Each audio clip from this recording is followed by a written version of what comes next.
mga kapusong nagsisimula ng mamili ng kanilang panregalo sa Pasko, bukas na po ang taunang Noel Bazaar sa Okada, Manila. Hindi lang kayo mag-e-enjoy, sa dami ng pagpipilian doon, makakatulong pa kayo. Yan ang tinutukan live ni Mark Salazar. Mark? Mel, nandito nga ako, first day. Nandito ka rin kanina sa pagbubukas ng ika mo nga'y taunang tradisyon ng Christmas shopping and sharing ng Noel Bazaar 2023. Dito yan sa Okada, Manila, sa Parañaque City. In 3, 2, 1! Ito na ang ika-22 taon ng Noel Bazaar, ang Christmas Bazaar na may kahalong charity. Parte ng kinikita sa bazaar napupunta sa kawang gawa, gaya ng mga proyekto ng Kapuso Foundation. Nakapag-shopping ka na, nakatulong ka pa sa kapwa. Kaya parati ko na lang sinasabi na kung mamimili ka na rin lang, at syempre tayo lahat mamimili, no? Dito ka na mamili para sa ganun. Biyayaan ka pa ng Panginoon. Bakit?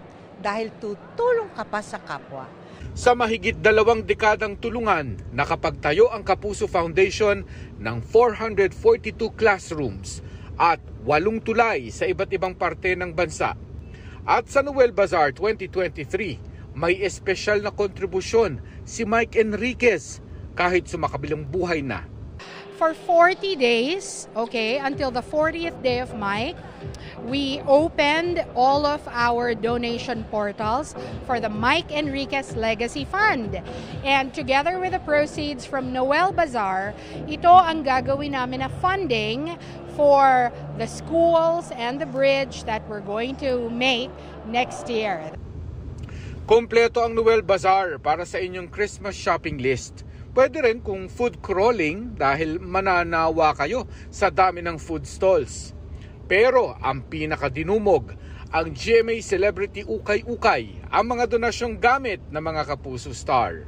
Napakasarap po kasi talaga sa feeling para sa atin din mga Pilipino kasi especially, di ba, magpapasko, kailangan nating mag-Christmas shopping. Pero nakakatuwa din po kasi because of Noel Bazaar, we are still able to help.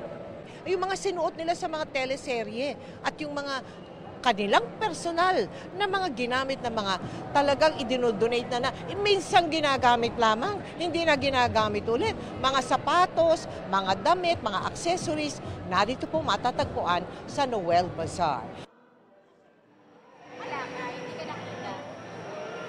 Hanggang December 17 ang Noel Bazaar dito sa Okada, Parañaque City from 1 p.m.